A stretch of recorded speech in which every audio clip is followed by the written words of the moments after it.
Dios tiene el poder para sanar toda situación, para levantarte, para sacarte del polvo, del lodo cenagoso, dice el Señor, ¿verdad? Que Él nos rescata de allí. La sangre de Cristo nos ha limpiado. La sangre de Cristo nos ha rescatado y nos ha levantado. Dice que nos ha puesto en lugares altos. Nos ha puesto allí sentado a la diestra de Dios Padre, porque estamos con Cristo Jesús juntamente resucitado, amén. Por lo tanto, estamos sentados a la diestra de Dios Padre, amén. Así que es bien importante que ustedes entiendan en esta hermosa mañana que Jesús los ama. Que hemos hablado, ¿verdad? Hemos celebrado el día de ayer comercialmente, ¿verdad? Porque hay que decirlo así. Se celebró ayer el Día del Amor y la Amistad. Otros le llaman el Día de San Valentín, pero nosotros los que creemos en Cristo decimos el amor y la amistad, ¿verdad? Comercialmente. Pero el Día del Amor comenzó en una cruz. Hace 2000 años atrás.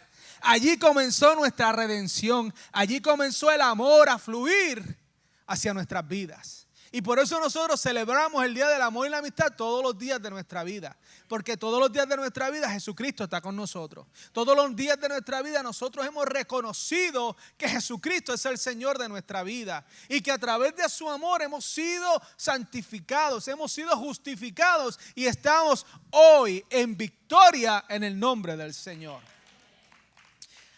Y continuando con el tema, ¿verdad? Dentro de la familia, el Señor me trae a mi corazón Abraham.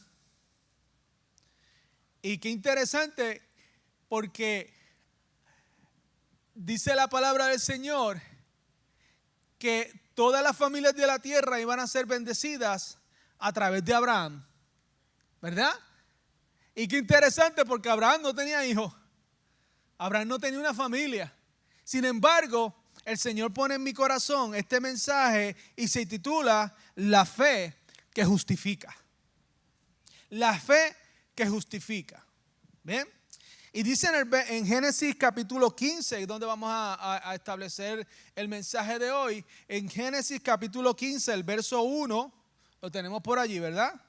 Y dice allí en Génesis 15, dice: después de estas cosas vino la palabra de Jehová a Abraham en visión diciendo: no temas, Abraham, yo soy tu escudo y tu galardón será sobremanera grande. Mira qué interesante, cuando Dios llama a Abraham, lo primero que le dice es: no temas. Dice allí, lo primero que Dios le dice que Abraham es: no temas. ¿Y qué es el temor? Porque muchas veces confundimos el temor con el miedo. ¿Cuántos creían que el temor y el miedo eran lo mismo? Sea sincero. ¿Verdad que sí? Yo también creía que era lo mismo, pero no. Miren qué interesante, porque el Señor habla del temor y no habla del miedo. Dice que el temor es una sensación de aprensión o inquietud ante algo desconocido o incierto. A diferencia del miedo, el temor no está necesariamente relacionado con una amenaza real o inminente. Puede surgir ante situaciones nuevas, ante situaciones que ocurren nuevos cambios o desafíos que nos generan cierta ansiedad e inseguridad. Mire que el Señor le dice: no quiero que temas. No quiero que estés preocupado por algo que tú sabes, por algo que tú no conoces, porque es incierto para ti. ¿Sí? Hay situaciones en nuestra vida que nos causan temor, aunque nosotros no conozcamos la situación. ¿Verdad que sí? Hay experiencias en nuestra vida que nos causan temor tomar decisiones en tiempos determinados porque tenemos ese temor. Y el Señor nos dice en esta hora: no temas. Y cuando el Señor le dice así, no temas, es porque el Señor conoce que hay amenazas que no son reales. Hay amenazas que no van a destruir tu vida. Hay situaciones que no te van a derrotar, que no te van a destruir, porque dice que todo lo podemos en Cristo que nos fortalece. Y si el Señor ha vencido, tú y yo somos más que vencedores en Cristo Jesús. Por lo tanto, ninguna situación que se nos enfrente puede detenernos, porque ¿qué hace el temor? Te detiene. Y cuando tú temes, tú dices, yo no voy para allá, ¿sabes por qué? Tengo temor que me pase esto. ¿Usted le ha pasado eso? ¿Te ha pensado así, verdad que sí? Ante una situación que usted no conoce, pero qué bueno, porque el que nos llamó conoce todas las cosas. Dice que desde antes de la fundación del mundo Él nos conoció. Por lo tanto, Él conoce todas las situaciones que hemos de pasar. Y por lo tanto, Él te dice hoy, no temas, yo estoy contigo. Y en 2 de Timoteo 1:7, dice allí, todo el mundo conoce esto, ¿qué dice? Perdóname, te di la primera, pero era segunda. Dice que no nos ha dado Dios, ¿qué? Espíritu de cobardía, sino de amor, poder y dominio propio. Cuando el Señor nos dice que no nos ha dado un espíritu de cobardía, la cobardía es más que simplemente tener miedo a una reacción. Es más que simplemente tener miedo. Es una reacción ante el miedo que nos lleva a evitar la confrontación o la acción. Qué interesante, porque Dios siempre nos llama a movernos. Dios siempre nos llama a seguir hacia adelante. Dios nunca nos ha llamado a detenernos. Dios siempre nos ha dicho a nosotros, aunque enfrentemos situaciones, aunque lo que esté de frente sea algo que cause temor, Dios nunca nos ha dicho a nosotros, detente, que eso te va a hacer daño. Dios siempre nos ha dicho, sigue adelante porque yo he vencido. Y usted se acuerda en el momento en que Moisés, y siempre, ¿verdad?, nos trae a nuestra memoria eso, cuando Moisés estuvo frente al Mar Rojo, que el Señor le dijo, sigue adelante, marcha. ¿Por qué? Porque Dios conocía la victoria que venía para el pueblo de Israel. Y así que en esta hora, Dios no nos ha dado ese espíritu de cobardía, sino que nos ha dado un espíritu de amor, de poder y de dominio propio, ¿verdad? Y ese es el espíritu que tiene que reinar en nuestra vida, el amor y el poder, que viene solamente ¿de quién? De Cristo. Por eso es tan importante que nosotros entendamos que Jesucristo tiene que ser lo primero en nuestra vida. Cristo tiene que ser lo primero en nuestra vida. Jesucristo tiene que ser lo primero en nuestra vida. Y muchas veces no es lo primero. Muchas veces es lo segundo, lo tercero, lo cuarto, lo quinto. Y a veces no está ni en la lista. ¿Verdad que sí? Y Cristo tiene que ser lo primero.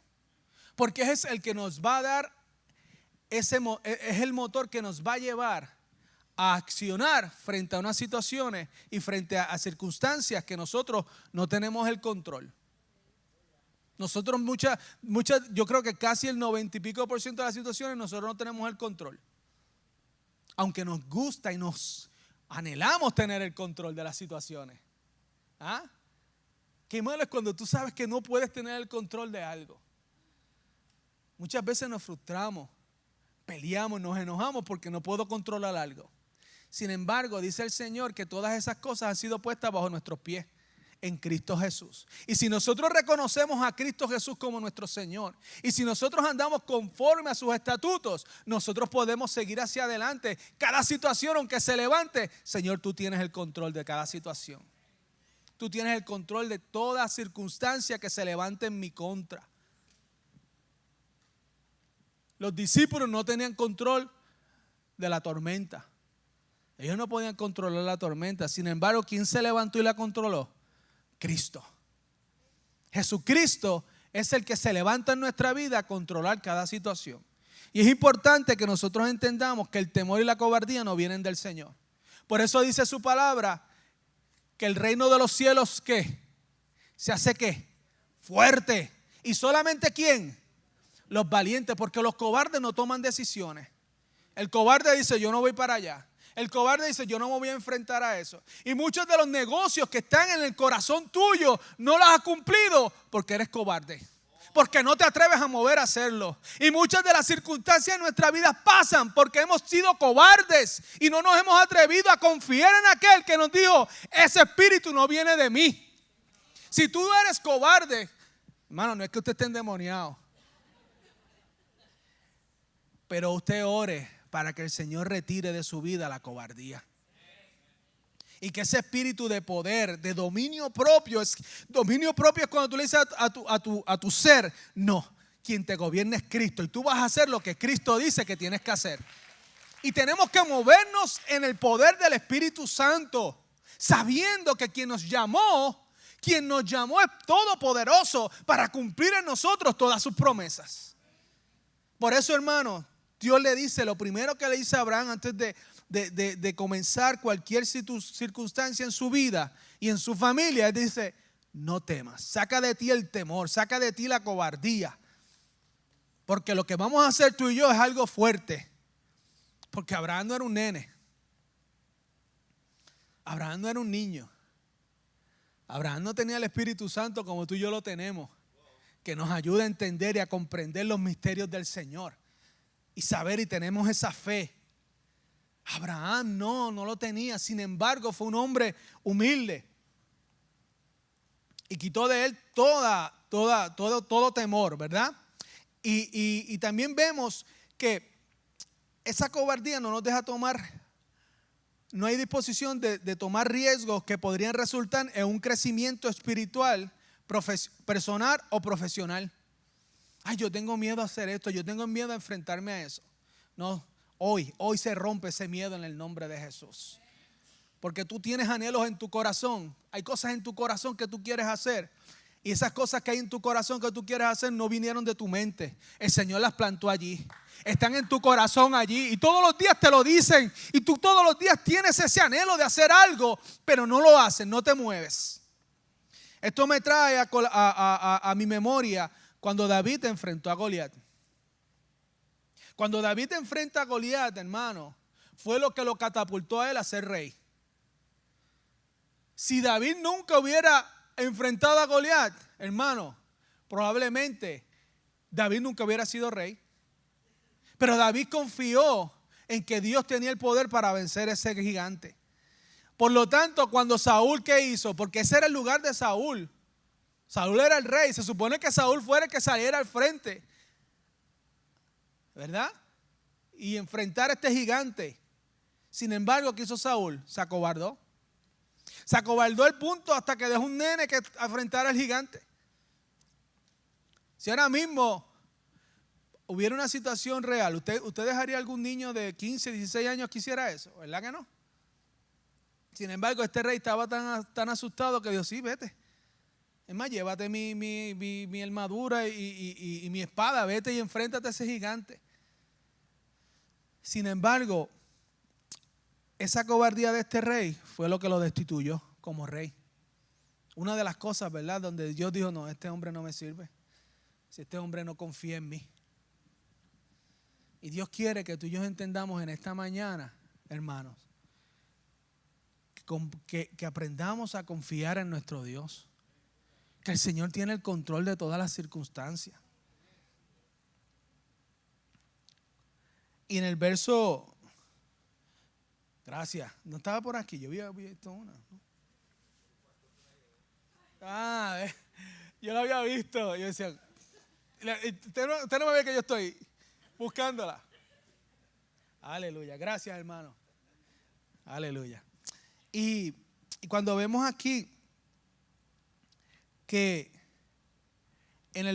si seguimos leyendo ahí en Génesis capítulo 15, en el verso 1, le dijo, el Señor le continúa diciendo, no temas, Abraham, yo soy tu escudo. Él es nuestro escudo. Él es nuestra protección, ¿verdad? Él es quien nos rodea a nosotros, quien produce ese cerco a nuestro alrededor que nos ayuda a nosotros a poder enfrentar cualquier circunstancia y cualquier situación. Como familia, nosotros entendemos que ese cerco que nosotros tenemos alrededor es Cristo. Y que esa protección es la que nos lleva a nosotros a triunfar. Es la que nos lleva a nosotros a alcanzar lo que Dios nos ha prometido. Y yo entiendo en esta hora, hermanos, que nosotros tenemos como familia, nosotros tenemos que orar por esa protección, por ese escudo hacia alrededor de nuestros hijos. Miren, nuestros hijos están enfrentando situaciones bien difíciles. Hay veces que nosotros juzgamos a los padres por el comportamiento de los hijos. A veces vemos jóvenes haciendo unas cosas y lo primero que viene a nuestra mente, ese papá no le pone vergüenza a su hijo en la casa. ¿O usted no ha pensado así? ¿O soy yo nada más que ha pensado así? Es porque nuestros hijos están enfrentando circunstancias y situaciones todos los días difíciles, en la escuela, en la universidad. Y ahora con la tecnología donde ellos pueden, donde su mente se puede abrir a tantas circunstancias, a tantas situaciones, a tantas cosas que pueden ver a través de lo que es pues, estos aparatos electrónicos. Y todas esas cosas pueden influir en su manera de ser, de pensar, de actuar. Y nosotros como padres tenemos la responsabilidad de cubrir a nuestros hijos, de orar por ese escudo que es nuestro Dios. Dice que es un escudo que nadie puede penetrar. Si el Señor es quien nos da esa cobertura, no hay nada ni nadie que te pueda hacer frente. No hay nadie que se pueda levantar en contra de tu familia. No hay nadie que se pueda levantar en contra de tus hijos. Si tú pones esa cobertura sobre tu familia, como sucedió aquí con Abraham, créeme hermano, que tus hijos, si no conocen a Cristo, van a venir a Cristo porque van a ver milagros. Ellos van a decir, ¿cómo es posible que esto me suceda a mí? ¿Cómo es posible que yo me haya librado de esto? Es porque Cristo lo permitió. Es porque entonces allí tú tienes que decirle, es porque yo estoy orando por ti. Y esa protección que tú tienes es que el Señor te está cubriendo. Y eso que tú tienes es porque la gracia y el favor de Dios te está cubriendo, está sobre ti. Y esos hijos que no conocen al Señor van a venir a sus pies. Porque Dios los va a tocar. Dios los va a tocar. Aleluya. Y dice, yo soy tu galardón. Wow. Wow. ¿Qué más premio nosotros queremos que a Cristo? Dice, yo soy tu galardón. ¿Y qué es un galardón? ¿Qué es un galardón? ¿Un galardón qué es? Un premio, una promesa, ¿verdad? Y ahora yo viendo las Olimpiadas las Olimpiadas que están ahora, las de invierno son las que están, ¿verdad? Y ven cómo estas personas pues exhiben sus medallas, exhiben algo que es perecedero, algo que en un par de años se van a olvidar, algo que no le va a abrir puertas en la... ¿Cuánta gente tiene aquí montones de trofeos cogiendo polvo? ¿Ah? ¿Verdad que sí? Están cogiendo polvo. ¿Qué pueden hacer esos premios por ti? Nada. Pero el galardón que Dios nos dio, Cristo, el regalo más hermoso a la humanidad, Jesucristo, ese sí nos lleva de triunfo en triunfo y de victoria en victoria. Es el que nos sana, el que nos liberta, el que nos da la paz. Porque hermano, podemos tener todo en la vida, podemos tener todos esos trofeos, todo el oro del mundo, pero si tú no tienes paz, wow. ¿Cuánta gente no daría todo lo que tiene por tener paz un día? Por sentir la paz solamente un día. Hay gente que daría toda su riqueza por sentir paz un solo día. Y qué bueno porque Cristo se entregó completamente para darnos paz todos nuestros días. Todos los días de nuestra vida nosotros podemos estar en paz porque Cristo vive con nosotros. Cristo está con nosotros. Y esa paz dice que sobrepasa todo entendimiento. Nuestra motivación no deben ser los galardones. Como dice su palabra, buscar primeramente el reino de Dios y su justicia, y lo demás vendrá por añadidura.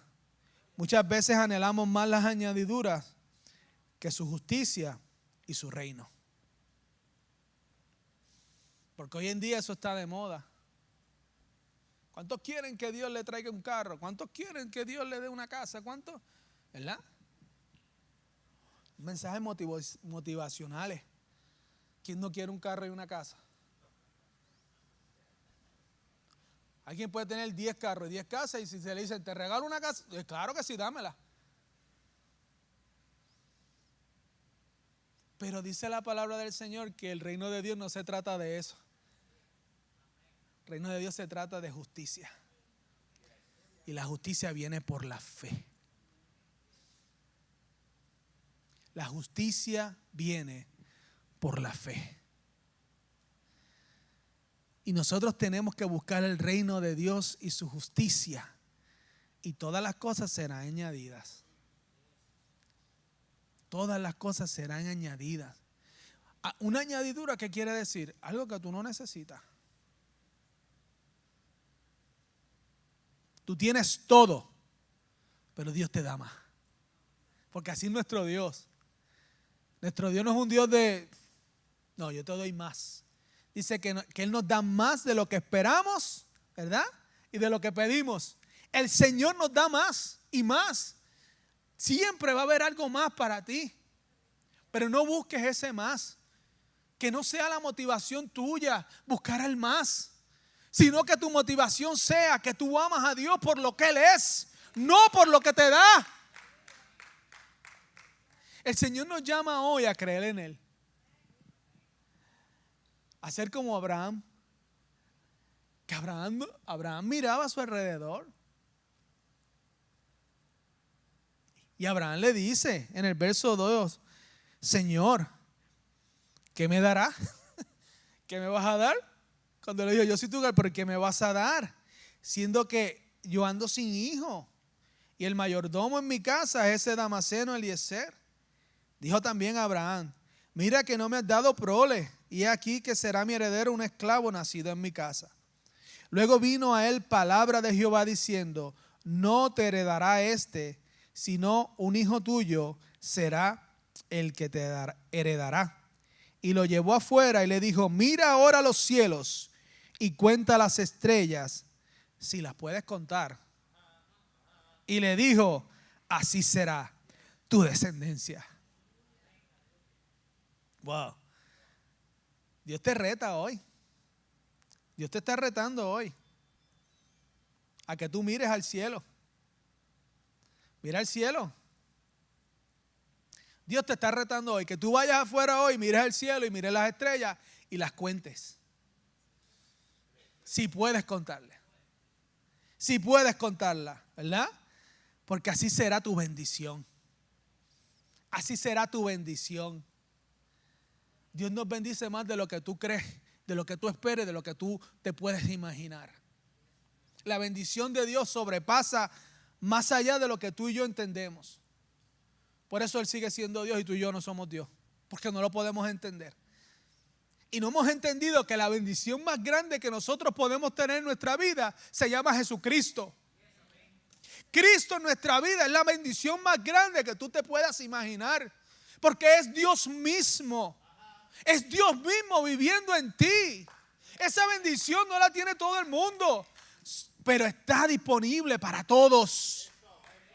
Todo aquel que crea que Jesucristo es el Señor será salvo. Y entonces tú dices, yo no puedo contar las estrellas porque el que creó las estrellas está conmigo.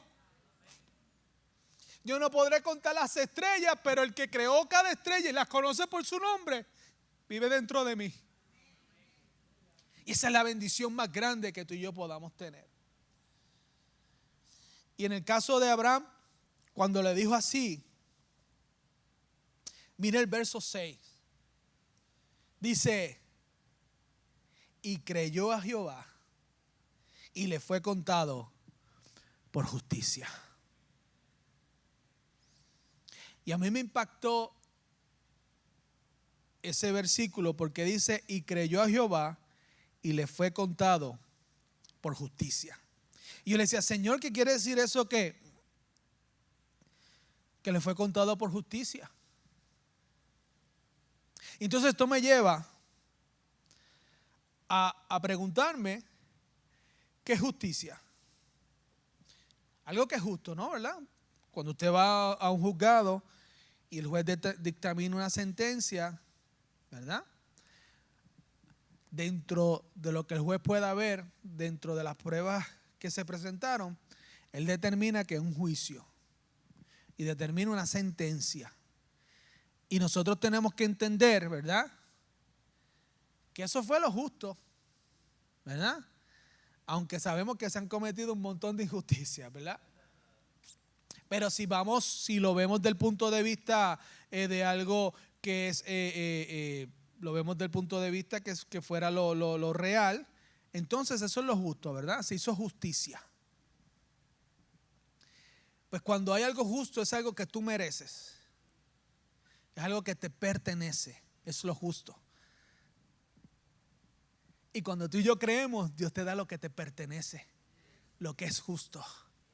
Y dice que esto le fue contado por justicia. Dios le hizo justicia a Abraham por su fe.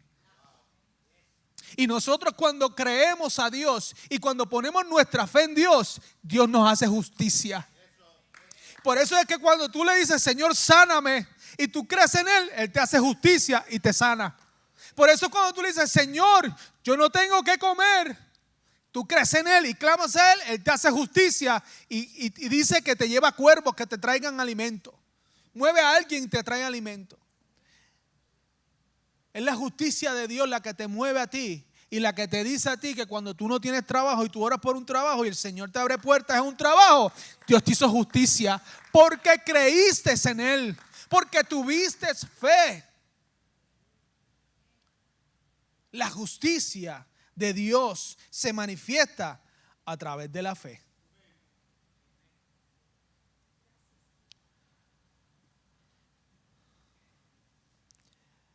Lo que quiere decir que lo que Dios te da a través de la fe es justo y nada ni nadie te lo puede quitar. Porque ha sido decretado por Dios en juicio eterno. El enemigo no lo puede reclamar, nadie te lo puede arrebatar porque es un decreto en juicio de parte de Dios. Lo que ya Dios determinó para ti, Dios te lo va a dar. Y nada ni nadie te lo puede arrebatar. Nada ni nadie. Se levantará el infierno completo en contra tuya. Se levantarán todos los demonios y todos los principados, pero no te podrán arrebatar lo que ya Dios determinó que es para ti. Porque esa es su justicia. Y Dios es un Dios justo. Y lo que Él declara y lo que Él decreta y lo que Él determina para ti, no hay nadie ni nada que te lo pueda arrebatar. Es tuyo. Por lo tanto, cuando tú crees en Cristo Jesús, por eso es que somos salvos por fe. Porque nos pertenece esa salvación por justicia de Él. Porque tú ni yo la merecíamos. No somos dignos, pero su gracia que se derrama sobre cada uno de nosotros a través de la fe en Cristo Jesús nos hace salvos y dignos de ser llamados hijos de Dios. Gracias, Señor. Y para resumir, quisiera en Romanos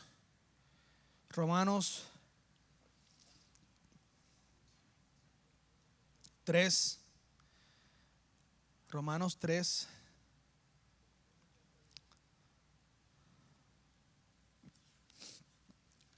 Allí en los versos del 21 al 31 dice: pero ahora, aparte de la ley, se ha manifestado la justicia de Dios, testificada por la ley y por los profetas. La justicia de Dios por medio de la fe en Jesucristo para todos los que creen en Él, porque no hay diferencia. Por cuanto todos pecaron y están destituidos de la gloria de Dios, siendo justificados gratuitamente por su gracia mediante la redención que es en Cristo Jesús, a quien Dios puso como propiciación por medio de la fe en su sangre para manifestar su justicia a causa de haber pasado por alto en su paciencia los pecados pasados, con la mira de manifestar en este tiempo su justicia, a fin de que Él sea el justo y el que justifica al que es de la fe de Jesús. ¿Dónde pues está la jactancia? Queda excluida. ¿Por cuál ley? ¿Por la de las obras? No, sino por la ley de la fe. Concluimos pues que el hombre es justificado por fe sin las obras de la ley. ¿Es Dios solamente Dios de los judíos? ¿No es también Dios de los gentiles? ciertamente también de los gentiles, porque Dios es uno y Él justificará por la fe a los de la circuncisión y por medio de la fe a los de la incircuncisión. Luego, por la fe, invalidamos la ley en ninguna manera, sino que confirmamos la ley de Cristo.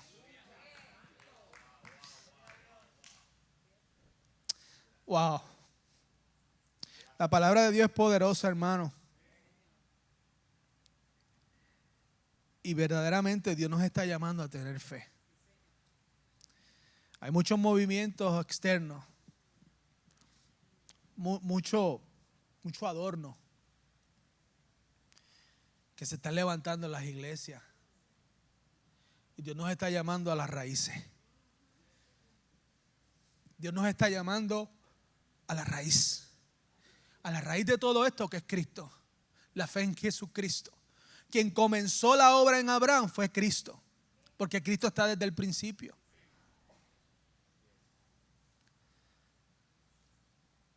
Y quien justificó a Abraham fue la fe en Dios, la misma fe y el mismo Dios que nos justifica hoy.